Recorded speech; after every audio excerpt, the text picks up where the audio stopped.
Hey guys, what's up? Another video. Yeah, I know it's been a while. Like I said in some of my previous videos, it's just I've been really busy lately, so my time to do videos is cut drastically.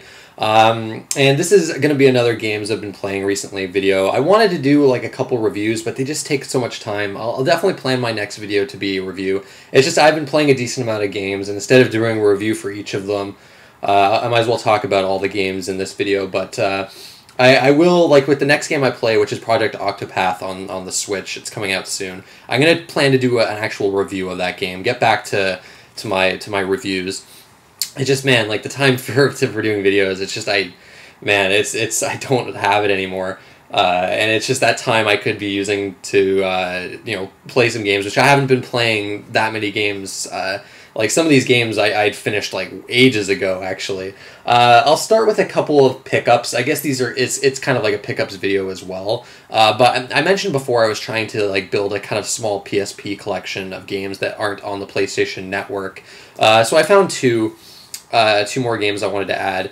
The first one is Metal Gear Acid. I'm a little surprised that the Acid games are not on the PlayStation Network. I'm not like the biggest Metal Gear fan, as a lot of people know, but these games have always looked kind of interesting to me. I know when this game came out, like people were just shitting on it because it wasn't a typical Metal Gear game. It's a card battle game. Yeah, bizarre, I know, but apparently if you can get into it, it's actually pretty decent. And this game was like really cheap. It was like $10. And I don't know, I've always kind of been fascinated by these games. The Acid 2 is actually starting to kind of climb up in price. I'm trying to look for that one as well. Yeah, I don't know, this game looks so fucking bizarre. I'm still kind of surprised that it even got a sequel, but from people that have actually, given it a chance, they say that it's actually a decent, like, strategy game. So I'm definitely looking forward to actually trying this at some point. And then the other PSP game, I've been wanting this quite a lot. Star Ocean 2, Second Evolution. Stupidly, Square Enix does not want to do that PS4 version that they did. It's basically just a port, but they don't want to release it in North America for some strange fucking reason. And this game is not on the PlayStation Network, so I spent a little bit of money on this game. This game's not like the cheapest game. I spent like $40 Canadian, which I don't know. It's looking at eBay though. Like this game's kind of hard to find from Canadian sellers. So you know what, $40. It might have been like a little bit over market price, but that's fine because I've always wanted to play this game. I've consistently heard that it's like the best Star Ocean game, and it's the only one I haven't actually played. So I'm definitely excited to finally play this at some point whenever I have the time. Apparently this is like a 60+ hour game. One thing I've always heard about this game is how hard the final boss is. I've heard the final boss in this game is fucking brutal. I've heard a lot of stories of people having to like power level to get past it. So I'm kind of curious to see what the final boss in this game is like. But on to the games I've been playing. Briefly, I guess I'll talk about Dark Souls Remastered here. As a lot of you know, this is my favorite game of all time. And playing this game again for like the 15th time has cemented it once again as my favorite game. I went and got the Platinum for this game. I had done it before on 360, like I got all the achievements, so I kind of knew what I was doing, so I figured it wasn't going to take that long, and it really didn't, especially since I know this game like inside and out, and man, like, oh, God, this game is so fucking good. And playing this game again made me realize just actually how much I like this game more than the others in the series. Like, the Souls series in general is still like one of my favorite game series out there, but I don't know, like, as far as the world design, like, they never topped this, and I feel like they didn't even really try in later games. Like, other Souls games are far more linear than this, and it's just, the world doesn't connect in interesting ways, and it just feels a lot more natural in this game. And then, like, playing this game again, I realized how creative a lot of the enemy types were in this game compared to later entries in the series. Now, some of the later games have better combat. I'm not going to say that this game has better combat than Bloodborne, because that's just silly. But as far as everything else goes, the way this game handles like the bonfires and how you get warping halfway through, the way Estus works, the way humanity works, and the actual just pure level design in this game, and just like the character build balance. Like, I don't think they ever topped this. I think this is by far the best game in the series. Playing it again has really... I don't know, this game has stood the test of time since release. All-time classic. If you haven't played it, definitely go out and try it. If you haven't played it, but you've played like Bloodborne, the combat might feel a little slow and clunky, but give it a chance, because the rest of the game, like I still really like the combat in this game. Don't get me wrong. It was better in later games, but man, you don't get world design like this very often. It's impeccable, absolutely fucking amazing. Every time I play this game, it blows my mind just how good it is. But yeah, I really enjoyed going and getting the platinum in this game again, and yeah, I'm sure I'll play this game plenty more times over the years. Still my favorite game of all time, just absolute masterpiece. Anyways, next up we have let's talk about this. Devil May Cry, a definitive edition, and I'm gonna do a Devil May Cry series review at some point, because this was the final game I needed to play. Although maybe I'll wait for the new one. And actually, the Devil May Cry 5 is what kind of spurred my interest in playing this game. I've, of course, always heard very negative things about it. Devil May Cry fans really don't take too kindly to this game. Although apparently this definitive edition fixes some of the things wrong with the original version. From what I understand, like, you actually had to use certain weapons on different enemy types. There's like this color coding thing that this game has. But this has, like, yeah, I guess rebalanced gameplay. There's a lot different, like, there's a lot more modes that you can put on. So there's like a turbo mode. There's like a hardcore mode.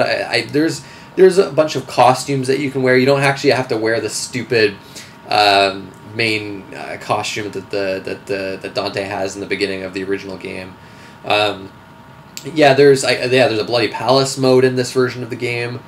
Yeah, so if you're gonna play this game, definitely play this definitive version on PS4 here. As for the game itself, I finished it.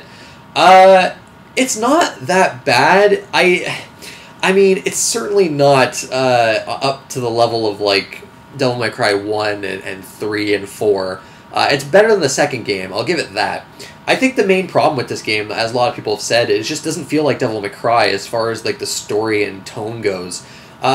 This game really dives into like the gross out imagery and like body horror. It's weird. The other Devil May Cry games were not like that. And this game also has a far more cutscenes than the other games, and far more emphasis on story, even though the story itself is really dumb and just kind of stupid. And then, yeah, what they did with, I don't know, the one-liners in this game are really, really goofy. And not that the one-liners are anything special in the other games, but there's just a lot more of them here. And I don't know, like, yeah, the character designs in this game are pretty awful. It's just, I don't know, the general tone of the game is just, it's all over the place. And it takes itself seriously in a lot of moments as well, which doesn't really make sense to me. I don't know, it's a mess. It's a complete mess as far as like the story goes, and there's multiple times where I felt like skipping cutscenes because I was so annoyed by them, and they kept interrupting the action. But the actual combat itself in this game is actually not too bad. I really liked that you could actually like switch weapons on the fly in mid-combo, essentially, and you still have the moves that you're kind of like, you're like upgrading your moves and things like that, and you can still juggle enemies. There's still some depth to the combos in this game. Which I liked, and then you can play as Virgil in this one as well, and he plays quite differently than Dante, which I liked. I don't know, some of the boss fights were kind of interesting in this game. I think they're way too easy. Like, one of my complaints with this game is that it's far too easy. It's actually hilarious, at least on the default difficulty. And I've heard that even on the harder difficulties, it's nothing compared to previous games in the series. That was a weird thing to me, because the Devil May Cry series I've always kind of struggled with. I'm not very good at them. I still did like the challenge of those games, though. When you finally took down a boss after multiple attempts, especially like Devil May Cry 3, it was very satisfying, and those games just had like a great difficulty curve to them. But this game, yeah, it's a joke. Like, I rarely died in this game. But like I was saying, the boss fights, there's one boss fight in particular. Not really a spoiler. I don't know. I don't think this game is the type of game that people would be mad about me spoiling. But it's I forget what his name is. He's like the Bill O'Reilly news guy, a knockoff. The fight with him is really interesting. Like, it's very visually stimulating, and mechanically it does some really creative things. I mean, it's a total joke as far as difficulty goes, but I was very much entertained by it, and I thought it was, I know, some really striking imagery in that fight. There's a lot of striking imagery in this game, like very trippy visuals, that doesn't really fit Devil May Cry at all, but it's cool for what it was. So yeah, I mean, I had fun with the game. There's some iffy platforming, I think it's just, I don't know, it's not like the greatest game. I'm sure the original version was far worse than this definitive edition, but I don't think it's the disaster a lot of people make it out to be. But at the same time, it's not. I don't know. I really don't think Ninja Theory should have been the ones to do like a reboot. And yeah, I'm just glad that. I forget what the director's name is. The guy that directed Devil May Cry 4, 3, I'm pretty sure. He's coming back for the 5th one, which is good. It's so yeah, and everything I've seen of the 5th one, it looks like it's going to be good, and hopefully that game's got more of a more of a challenge to it. But yeah, I don't know. I don't think it's a game that's entirely worth seeking out unless you want to, like me, you want to play like every game in the series. But I definitely plan to do a series review at some point, because even though I'm not very good at these games, it's still one of my favorite series. It's a really great character action series, though I've always preferred Bayonetta 1 and 2 to any of the Devil May Cry games. But anyways, moving on. Sure, let's talk about Detroit Become Human, David Cage's latest game. And I don't know if I've mentioned it in my previous videos.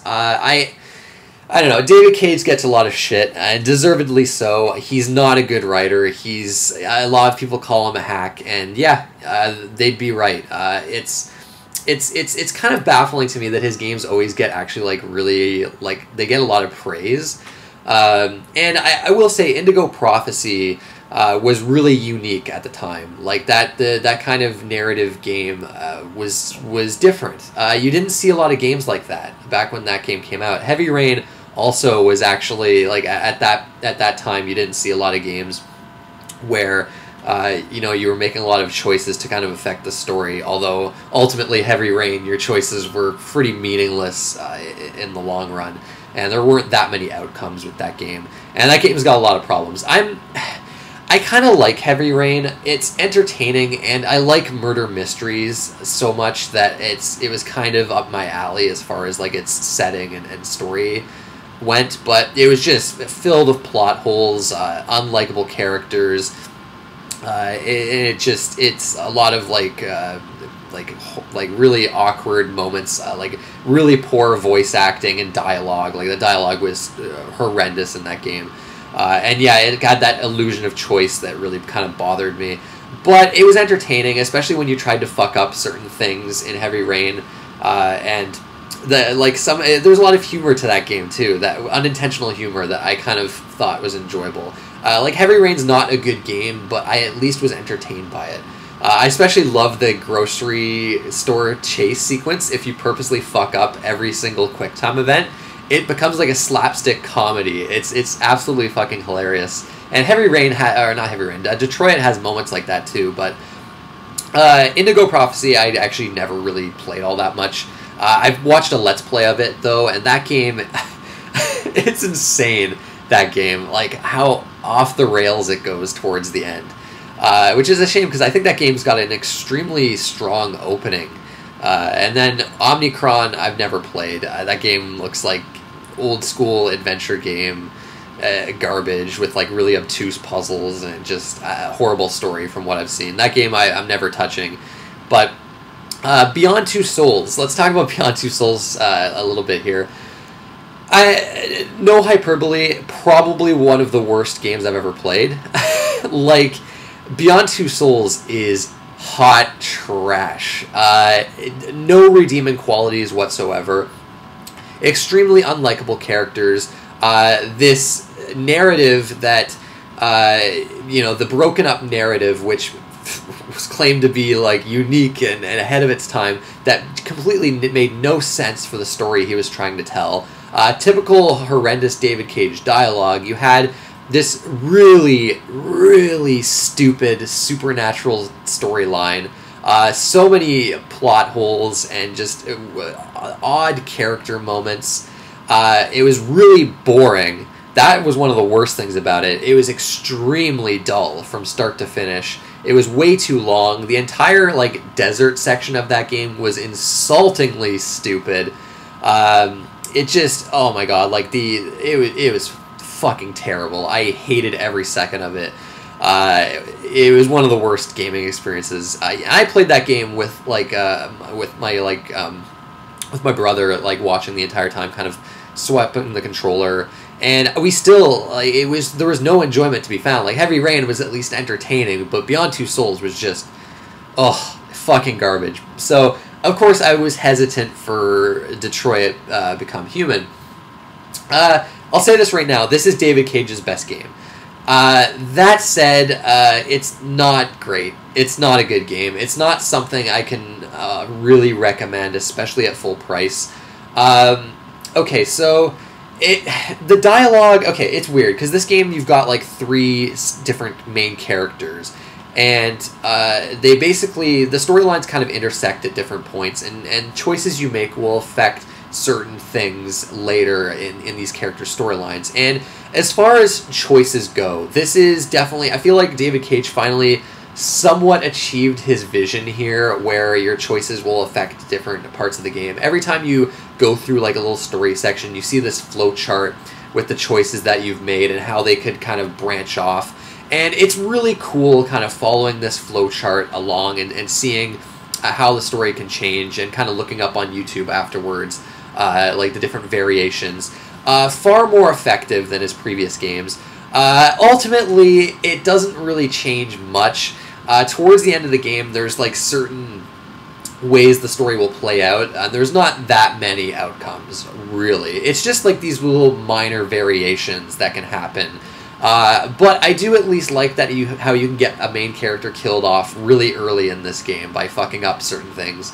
I really did like that. So that's one of the strengths of the game, I think, compared to Heavy Rain and Beyond Two Souls, where your choices didn't mean shit.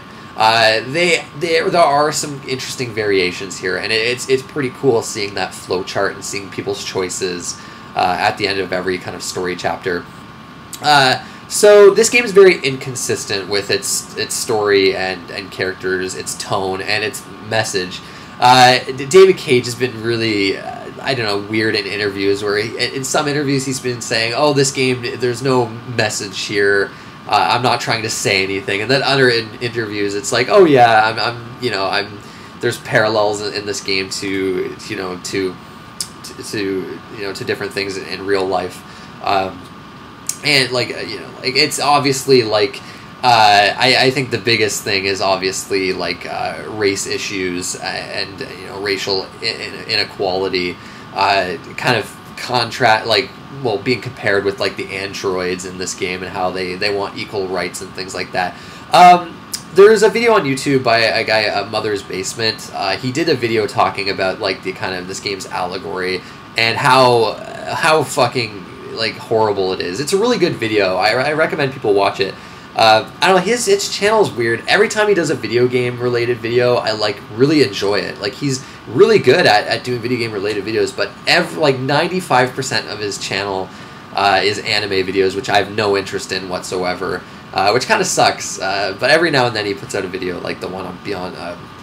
I keep calling this game Beyond Two Souls. It's really annoying. Detroit. Anyway, it's a really good video, but I guess I'll talk a little bit. Because gameplay with this game, it's the same as Heavy Rain. Quick time events, some sequences where you'll do like detective work with like very basic mini games. You'll be walking around different environments. There's like kind of invisible walls a lot at times, which kind of plays into the narrative, which I guess is kind of interesting. But yeah, not much gameplay. This is definitely a very story-focused game. So I said it was inconsistent. Okay, first I gotta talk about Connor and Hank's storyline. This is the best part of the game, and it features David Cage's best writing, where the main character for these sections is Connor, this android as a part of like cyber life. and you're kind of like a detective, sort of, but you're helping out another detective, trying to, I guess, it's like a murder mystery storyline. Similar to like Heavy Rain, for instance, where you're trying to track down like a deviant android, and deviant androids are androids that kind of like lose control, kind of, and some of them end up killing humans. So you're kind of like this android that's against other androids, and that kind of plays into the storyline later. But a lot of this, like the main story for this character isn't like super engaging. It's a pretty derivative detective story. But the thing that makes it work is his chemistry with Hank. And Hank is like this, he's kind of cliched at first. He's kind of like this burnt out detective. But he's got a good backstory to him, why he's so like angry, and he drinks a lot. But they kind of hate each other at first. And actually, one of the cool things with the game is the fact that depending on the choices you make, they can actually hate each other throughout the entire story, which is pretty cool. But the way most people are going to play it, they kind of build this relationship. And Connor has like this really interesting personality where he plays...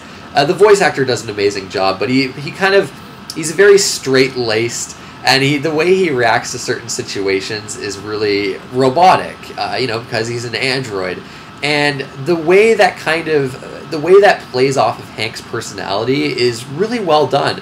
There's a lot of hilarious dialogue between the two of them, and you really grow to love these two characters. And by the end, when they actually do form that friendship, you really are rooting for them. And it's I don't know, I kind of was shocked with how invested I was with their relationship. And I don't know, there's a lot of cool moments between them. And there's one line of dialogue later in the game that the actor that plays Hank does an amazing job too. He's an actor I've seen in a lot of movies before. I forget what his name is though, but there's this line of dialogue towards the end. I guess I don't really want to spoil it, but it made me laugh really hard, and I was kind of surprised. I think the big reason why the Hank Connor storyline works for me so much is it's the first time where I felt David Cage is not taking himself too seriously. He's actually having fun with his dialogue and actually attempting humor between these two characters, and it works, and it just feels refreshing compared to everything else in this game and everything else in his other games. So to me, like, this was worth the price of admission, and it's the part of Detroit that works the best. I absolutely enjoyed like every part of the Connor and Hank dynamic and where their storyline kind of went. The rest of the game doesn't fare nearly as well. We'll talk about Kara now, which she's like basically like a housemaid android, and you're kind of with like this deadbeat father and his daughter, and eventually you kind of escape their house and you kind of take his daughter away, kind of, and then the rest of it is just this weird, like, I guess trying to build like this mother-daughter relationship, but with no actual. There's a detective story with Connor and Hank, and the third character has his own kind of storyline. Kara and I forget what the daughter's name. They don't really have there's not really a storyline you follow with these characters. It's basically a sequence of like vignettes, I guess, where they're kind of, I don't know, like at one moment you'll try to find clothes and try to find a place to sleep. At another, you eventually visit like this rundown theme park. I don't know. It felt pretty unnecessary for me, and they don't really tie in with the other storylines all that much. So I don't know. It just felt it felt unnecessary, I guess, and I didn't grow to like these characters. I don't know. It was really. I think this is like the part of the game that's pretty dull. The dialogue is not very good with these sequences. I don't know. A lot of them are kind of tedious as well. I don't know. I really wasn't a fan of the Kara and the storyline. There's this interesting Canadian border part, but that has a lot of like plot elements to it that just do not make any sense whatsoever. but I don't know. It was weird hearing like Ontario referenced in this game. But yeah, I don't know. It's not horrendously bad like the next character I'm going to talk about, but I don't know. I'm not a fan of their storyline. I'm drawing a blank on his fucking name. Marcus, right? Marcus. Okay. This is where the game is at its absolute worst and might be like beyond Two Souls levels of garbage as far as its writing goes. Marcus is this android that it starts off decent enough. He's like a caretaker android for this old artist, basically like this kind of famous artist. And the beginning is not too bad. There's actually some pretty decent dialogue between the two of them, and it's kind of like the I don't know. It's like Lance Henriksen plays this caretaker, and he's one of the few humans in this game that's actually like not against androids. And I don't know. I thought it was well done. There's some interesting conversations between the two of them. Quickly, the storyline becomes a pretty cliched android uprising story, where he builds like this. I don't know. You wouldn't really call it a faction. It's like an uprising group called Jericho. They're all for equal rights for androids, and this is where all the allegories with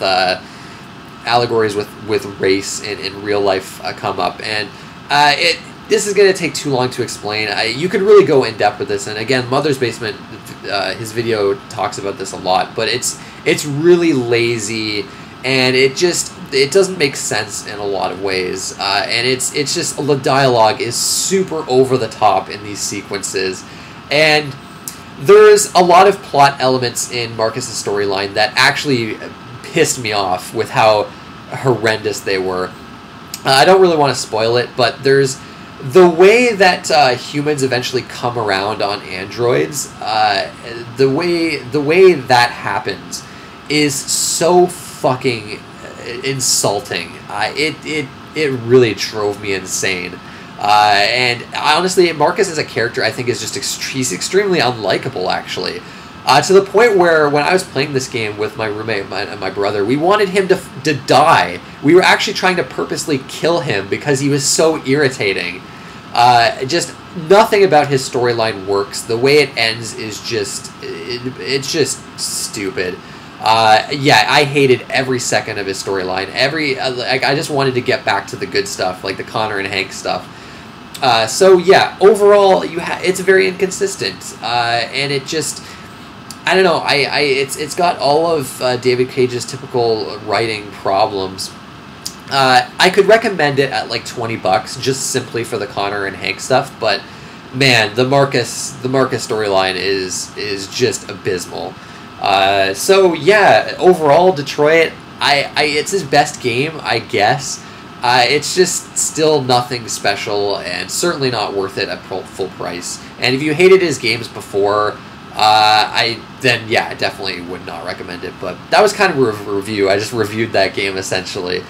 Sorry, but I haven't done a video in a while, so why not make this video lengthy?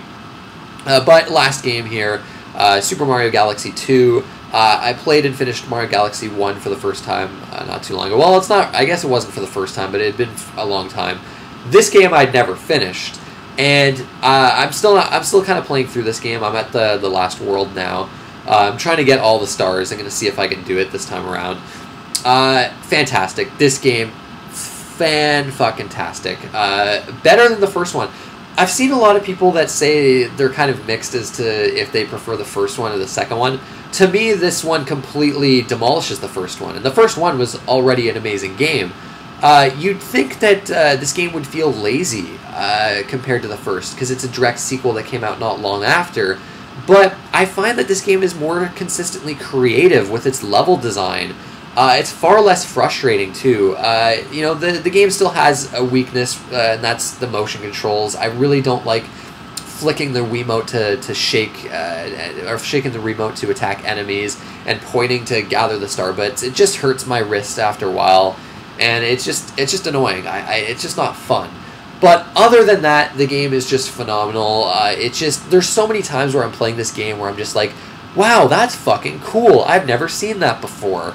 It's just consistently creative, and it's fun. It's so much fun, and The things that I didn't like about the first game, they kind of fixed. This game doesn't have the padding that the first game does. At least it doesn't seem like it does, because you can kind of play as Luigi sort of right off the bat. So I don't think they actually make you go through the entire game again with another character with slight variations. So it kind of removes that padding. This game is like a more focused experience. The hub world is gone, which I didn't think was that great in the first game anyways. You have like a starship that you can kind of keep returning to, and characters kind of keep populating it the farther you get. And there's like little different things you can do, but the main progression in the game, you have like kind of a world map that you're just kind of going from point A to point B and selecting worlds. I think it works far better. It's quicker, it's to the point, it's more effective. I like it a lot here. The purple coins challenges, and the comets that I hated in the first game, or at least for the most part kind of hated, are far more reasonable in this game. Like, every time I do a purple coins level, I'm like, oh fuck, this is going to be terrible. But it's actually quick, and they're actually pretty quick, and they're just reasonable. They're far more engaging. Yeah, the way the comets work, I think, are just, I don't know, they're just more reasonable, so I have a lot more fun with them.